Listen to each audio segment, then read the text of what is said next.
ओम शांति। बाबा के सभी प्यारे प्यारे सिके लदे बच्चे कैसे हैं? आशा करते हैं बाबा के सभी बच्चे बहुत खुश और स्वस्थ होंगे। आज बाबा की साकार मुरली, रिवाइज डेट 9 जनवरी 1995। आज बाबा कह रहे हैं बच्चों से निश्चय बुद्धि की निशानियां, निश्चित विजयी और सदा निश्चिंत स्थिति का अनुभव। निश्चय बुद्धि की निशानियां, निश्चित विजयी और सदा निश्चिंत स्थिति का अनुभव। आज सर्व बच्चों के रक्षक और शिक्षक बाप दादा अपने सभी ब्राह्मण बच्चों के फाउंडेशन को देख रहे थे। ये तो सभी जानते हो कि वर्तमान श्रेष्ठ जीवन का फाउंडेशन निश्चय है। जितना निश्चय रूपी फाउंडेशन पक्का है, उतना ही आदि से अब तक सहज योगी, निर्मल स्वभाव, शुभ भावना की वृत्ति और आत्मिक दृष्टि सदा नेचुरल रूप में अनुभव होती है। हर समय चलन और चेहरे से उनकी झलक अनुभव होती है, क्योंकि ब्राह्मण जीवन में सिर्फ जानना नहीं है कि मैं ये हूँ और बाप ये है, लेकिन जानने का अर्थ है जो जानते हैं वो मानना और चलना। बाप दादा देख रहे थे कि जो भी बच्चे अपने को ब्राह्मण कहलाते हैं, वो सभी ये फलक से कहते हैं कि हम निश्चय बुद्धि हैं। तो बाप दादा सभी निश्चय बुद्धि बच्चों से पूछते हैं, जब आप सभी कहते हो कि हम निश्चय बुद्धि विजयी हैं, तो कभी विजय कभी हार क्यों होती है? जब कभी कभी थोड़ी हलचल होती है, तो क्या उस समय निश्चय खत्म हो जाता है? जब निश्चय बुद्धि सदा हो तो विजयी सदा हो, कि बीच बीच में गुटका और झुटका होता है? निश्चय का फाउंडेशन चारों ओर से मजबूत है, या चारों ओर के बजाय कभी एक और कभी दो और ढीले हो जाते हैं? कोई भी चीज को मजबूत किया जाता है तो चारों ओर से टाइट किया जाता है ना। अगर एक साइड भी थोड़ा सा हलचल वाला हो तो हिलेगा ना। तो चारों प्रकार का निश्चय अर्थात बाप में, आप में, ड्रामा में और ब्राह्मण परिवार में निश्चय, ये चार ही तरफ के निश्चय को जानना नहीं लेकिन मानकर चलना। अगर जानते हैं लेकिन चलते नहीं हैं तो विजय डगमग होती है।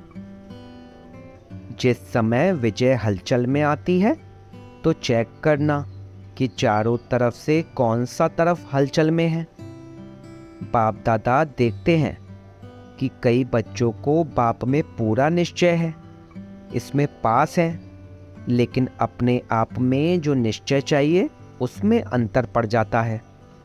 जानते भी हैं, कहते भी हैं कि मैं ये हूँ, मैं ये हूँ, लेकिन जो जानते हैं, मानते हैं, वो स्वरूप में, चलन में, कर्म में हो, इसमें ही अंतर पड़ जाता है।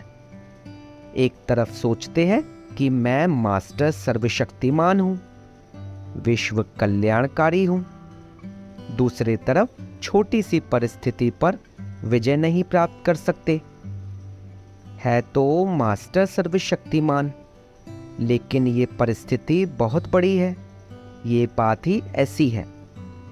तो क्या ये निश्चय है कि सिर्फ जानना है लेकिन मानकर चलना नहीं है? कहते व सोचते हैं कि मैं विश्व कल्याणकारी हूँ, लेकिन विश्व को तो छोड़ो, स्व कल्याण में भी कमजोर होते हैं। अगर उस समय उन्हें कहो कि क्या स्वयं को परिवर्तन कर स्व कल्याणकारी नहीं बन सकते, तो जवाब देते हैं कि हैं तो विश्व कल्याणकारी, लेकिन स्व कल्याण बहुत मुश्किल है, ये बात बदलना मुश्किल है। तो विश्व कल्याणकारी कहेंगे या कमजोर? तो स्व में भी परिस्थिति प्रमाण, समय प्रमाण, संबंध संपर्क प्रमाण निश्चय स्वरूप में आए, ऐसे निश्चय बुद्धि की विजय हुई ही पड़ी है। जैसे सभी को ये पक्का निश्चय है कि मैं श्रेष्ठ आत्मा हूँ। इसके लिए कोई दुनिया के वैज्ञानिक भी आपको हिलाने की कोशिश करें कि आत्मा नहीं शरीर हो, तो मानेंगे नहीं और ही उसको मनाएंगे। तो जैसे ये पक्का है कि मैं शरीर नहीं हूँ, मैं आत्मा हूँ, और कौन सी आत्मा हूँ ये भी पक्का है, ऐसे निश्चय बुद्धि की विजय भी इतनी निश्चित है। हार असंभव है और विजय निश्चित है। और ये भी निश्चित है कि बातें भी अंत तक आनी है, लेकिन उसमें विजयी बनने के लिए एक ही समय पर चारों ही तरफ का पक्का निश्चय चाहिए। 3 में निश्चय है और 1 में नहीं है तो विजय निश्चित नहीं है, लेकिन मेहनत से विजय होगी। निश्चित विजय वाले को मेहनत नहीं करनी पड़ेगी। कई बार कई कहते हैं बाप दादा तो बहुत अच्छा, वो तो पक्का है कि बाप है और हम बच्चे हैं, हमारा बाप से ही संबंध है। लेकिन देवीय परिवार में खिटखिट होती है, उसमें निश्चय डगमग हो जाता है, इसलिए परिवार को छोड़ देते हैं, हल्का कर देते हैं। तो एक साइड ढीला हो गया ना। बिना परिवार के माला में कैसे आएंगे? माला कब बनती है? जब दाना दाने से मिलता है और एक ही धागे में पिरोए हुए होते हैं। अगर अलग अलग धागे में अलग अलग दाना हो तो उसको माला नहीं कहेंगे। तो परिवार है माला। अगर परिवार को छोड़कर 3 निश्चय पक्के हैं तो भी विजय निश्चित नहीं है। चलो परिवार की खिटखिट से किनारा कर लो। बाप का सहारा हो, परिवार का किनारा हो तो चलेगा।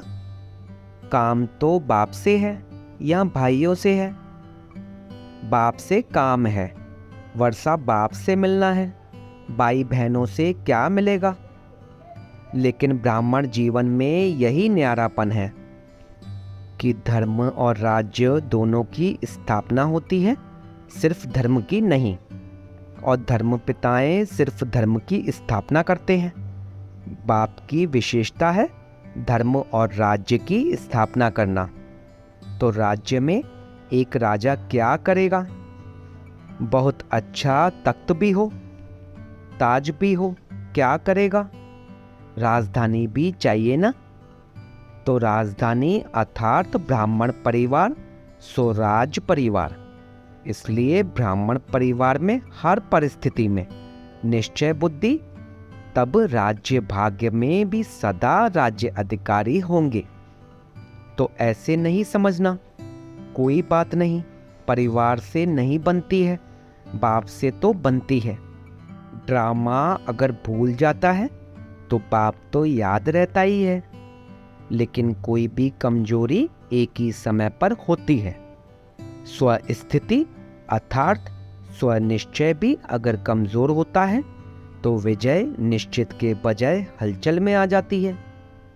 तो बाप दादा निश्चय के फाउंडेशन को चेक कर रहे थे। क्या देखा? सदा 4 ही प्रकार का निश्चय एक समय पर साथ नहीं रहता, कभी रहता कभी हिलता। इसलिए सदा विजयी का अनुभव नहीं कर पाते हैं। फिर सोचते हैं होना तो ये चाहिए, लेकिन पता नहीं क्यों नहीं हुआ। किया तो बहुत मेहनत, सोचा तो बहुत अच्छा, लेकिन सोचना और होना इसमें अंतर पड़ जाता है। इसका अर्थ ही है कि निश्चय के चारों तरफ मजबूत नहीं है। और हंसी की बात तो ये है कि ड्रामा भी कह रहे हैं है तो ड्रामा, है तो ड्रामा, लेकिन अच्छी तरह से हिल भी रहे हैं। कभी संकल्प में हिलते, कभी बोल तक भी हिल जाते, कभी कर्म तक भी आ जाते। उस समय क्या लगता होगा? दृश्य सामने लाओ, ड्रामा भी कह रहे हैं और हिलडुल भी रहे हैं, लेकिन निश्चय बुद्धि की निशानी है निश्चित विजयी। अगर विधि ठीक है तो सिद्धि प्राप्त न हो, ये हो नहीं सकता। तो जब भी कोई भी कार्य में विजय प्राप्त नहीं होती है तो समझ लो कि निश्चय की कमी है। चारों ओर चेक करो, एक और नहीं। और बात, निश्चय बुद्धि की निशानी जैसे निश्चित विजय है, वैसे निश्चिंत होंगे। कोई भी व्यर्थ चिंतन आ ही नहीं सकता, सिवाय शुभ चिंतन के व्यर्थ का नाम निशान नहीं होगा। ऐसे नहीं व्यर्थ आया भगाया, निश्चय बुद्धि के आगे व्यर्थ आ नहीं सकता। क्योंकि क्यों, क्या और कैसे ये व्यर्थ होता है। जब ड्रामा के राज को जानते हैं, आदि मध्य अंत को जानने वाले हैं, तो जो ड्रामा के आदि मध्य अंत को जानने वाले हैं, वो छोटी सी बात के आदि मध्य अंत को नहीं जान सकते। न जानने के कारण क्यों, क्या, कैसे, ऐसे ये व्यर्थ संकल्प चलते हैं। अगर ड्रामा में अटल निश्चय है, नॉलेजफुल भी है, पावरफुल भी है, तो व्यर्थ संकल्प हिलाने की हिम्मत भी नहीं रख सकते। परंतु जब हिलते हैं तो सोचते हैं, पता नहीं क्या हो गया। तो बाप दादा हंसते हैं कि ड्रामा के आदि मध्य अंत को जान लिया, अपने 84 जन्म को जान लिया, और एक बात को नहीं जानते। बड़े होशियार हो, होशियारी दिखाते हो ना समय प्रति समय। कल्प वृक्ष के सभी पत्तों को जानते हो कि नहीं? सभी वृक्ष के फाउंडेशन में बैठे हो या 7-8 बैठे हो? तो जड़ में बैठे हुए वृक्ष को जानते हो, पत्ते पत्ते को जानते हो, या ये पता नहीं कैसे? तो निश्चय की निशानियां, निश्चिंत स्थिति, इसका अनुभव करो। होगा नहीं होगा, क्या होगा, कर तो रहे हैं, देखे क्या होता है, इसको निश्चिंत नहीं कहेंगे। और फिर बाप के आगे ही फरियाद करते हैं, आप मददगार हो ना, आप रक्षक हो ना, आप ये हो ना, आप ये हो ना। फरियाद करना अर्थात अधिकार गंवाना। अधिकारी फरियाद नहीं करेंगे, ये कर लो ना, ये हो जाए ना। तो निश्चय बुद्धि अर्थात निश्चिंत। तो ये प्रैक्टिकल निशानियां अपने आप में चेक करो, ऐसे अलबेले नहीं रह जाना। हम तो हैं ही निश्चय बुद्धि। कौन सा निश्चय कमजोर है वो चेक करो और चेंज करो। सिर्फ चेक नहीं करना, बाप दादा ने कहा था ना, चेकर के साथ मेकर भी बनो। सिर्फ चेकर नहीं, चेक करने का अर्थ ही है सेकंड में चेंज होना। लेकिन चेक करो और चेंज नहीं करो तो बहुत काल से स्वयं में दिल शिकस्त के संस्कार पक्के होते जाएंगे, और जो बहुत काल के संस्कार हैं वही अंत में अवश्य सामना करते रहेंगे। कोई सोचे अंत में तो मैं सिवाय बाप के और कुछ नहीं सोचूंगा, लेकिन हो नहीं सकता, बहुत काल का अभ्यास चाहिए। नहीं तो एक सेकंड सोचेंगे शिव बाबा शिव बाबा शिव बाबा, और दूसरे सेकंड माया कहेगी नहीं, तुम्हारे में शक्ति नहीं है, तुम हो ही कमजोर। तो युद्ध चलती रहेगी। यदि निश्चिंत नहीं होंगे तो ब्राह्मण जीवन के अंतकाल का जो लक्ष्य वर्णन करते हो वो सहज कैसे होगा?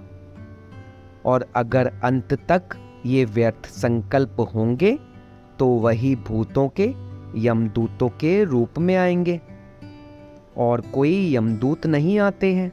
ये व्यर्थ संकल्प अपनी कमजोरियां यही यमदूत के रूप में आते हैं। यमदूत क्या करते हैं? डराते हैं और दूसरों के लिए कहेंगे विमान में जाएंगे, अर्थात उड़ती कला से पार हो जाएंगे। कोई विमान आदि नहीं है, लेकिन उड़ती कला का अनुभव है। इसलिए पहले से ही चेक करके चेंज करो। कब तक करेंगे? बाप दादा को खुश तो कर देते हैं, करेंगे, प्रतिज्ञा भी लिख देते हैं, लेकिन वो कागज तक रहती है या जीवन तक। अच्छा, आज मधुबन निवासियों का भी टर्न है। मधुबन वालों से तो विशेष बाप दादा का स्नेह है, सबसे है, लेकिन फिर भी थोड़ा सा विशेष मधुबन निवासियों से है, क्योंकि निमित्त है। फिर भी देखो, आप आते हैं, खातिरी तो ठीक करते हैं ना। मधुबन वाले खातिरी करने में पास है ना। मेहमान नवाजी करना ही महानता है। जिसको मेहमान नवाजी करना आता है वो महान हो ही जाता है। सिर्फ खाने पीने से नहीं, लेकिन दिल के स्नेह की मेहमान नवाजी वो सबसे श्रेष्ठ है। चाहे पिकनिक कितनी भी करा लो, लेकिन दिल का स्नेह नहीं मिला तो कहेंगे कुछ नहीं मिला। तो मधुबन वाले दिल के स्नेह सहित मेहमान नवाजी करते हैं। करते हो ना कि कोई नीचे ऊपर करेंगे तो कहेंगे बाप दादा ने ऐसे ही कहा। ऐसे नहीं करना। स्नेह के सागर के बच्चे हो ना, कब तक स्नेह देंगे? नहीं, गागर के बच्चे नहीं, सागर के बच्चे बेहद। सबके पास स्नेह का स्टॉक है ना। माताओं के पास भी है, कुमारियों के पास भी है, पांडवों के पास भी है।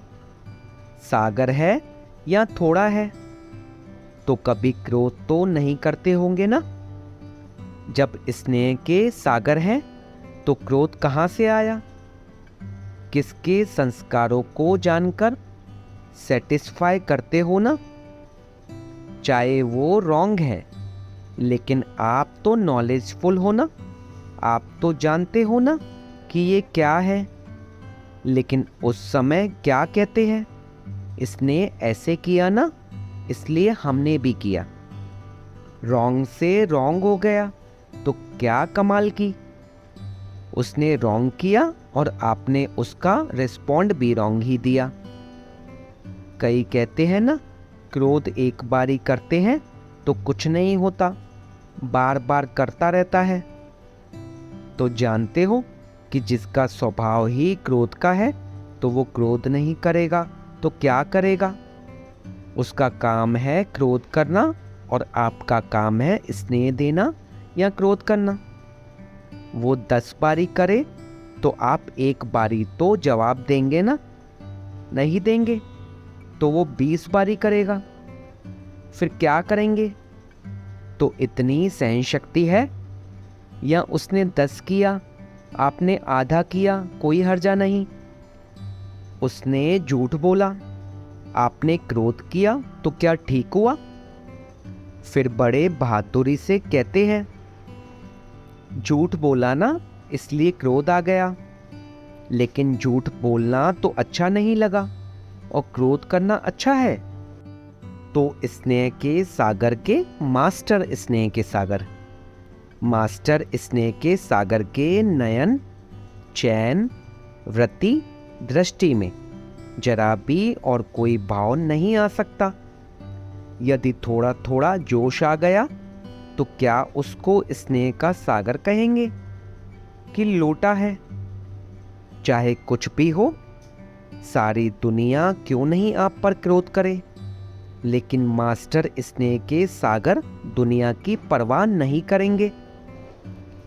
बेपरवाह बादशाह हो। जो परवाह थी वो पा लिया। अभी इन व्यर्थ बातों से बेपरवाह बादशाह। चेकिंग की परवाह करो, चेंज होने की परवाह करो, लेकिन व्यर्थ में बेपरवाह। कर सकते हो कि बच्चा, पोतरा, दोतरा, दोतरी थोड़ा सा क्रोध करेगा, थोड़ा सा नीचे ऊपर करेगा, तो स्नेह के बजाय और भावना भी आ जाएगी। दफ्तर में जाएंगे, बिजनेस में जाएंगे, नौकर ऐसा मिल जाएगा, वायुमंडल ऐसा मिल जाएगा, लेकिन व्यर्थ से बेपरवाह बादशाह। समर्थ में बेपरवाह नहीं होना। कई उल्टा भी उठा लेते हैं। जहां मर्यादा होगी वहां कहेंगे बाप दादा ने कहा ना कि बेपरवाह बादशाह बन जाओ, लेकिन मर्यादाओं में बेपरवाह नहीं। आपका टाइटल है मर्यादा पुरुषोत्तम। ये मर्यादाएं ही ब्राह्मण जीवन के कदम हैं। अगर कदम पर कदम नहीं रखा तो मंजिल कैसे मिलेगी? ब्रह्मा बाप के कदम पर कदम रखो, तो ये मर्यादाएं ही कदम है। अगर इस कदम में थोड़ा भी नीचे ऊपर होते हो तो मंजिल से दूर हो जाते हो और फिर मेहनत करनी पड़ती है। और बाप दादा को बच्चों की मेहनत अच्छी नहीं लगती। कहते हैं सहज योगी और करते हैं मेहनत, तो अच्छा लगता है क्या? अच्छा, बाप दादा ने आज ड्रिल कराई है। चारों ओर के सर्वनिश्चय बुद्धि श्रेष्ठ आत्माएं, सदा निश्चित विजयी आत्माएं, सदा निश्चिंत आत्माएं, सदा श्रेष्ठ विधि द्वारा वृद्धि करने के निमित्त बनने वाली विशेष आत्माएं, सदा एक बाप, एक बल, एक भरोसे में अचल अडोल रहने वाले समीप आत्माओं को बाप दादा का याद प्यार, नमस्ते और गुड मॉर्निंग। रूहानी बाप की रूहानी बच्चों को नमस्ते। हम रूहानी बच्चों के रूहानी बाप दादा को सिकवा प्रेम से नमस्ते, नमस्ते, नमस्ते बाबा, शुक्रिया बाबा, शुक्रिया।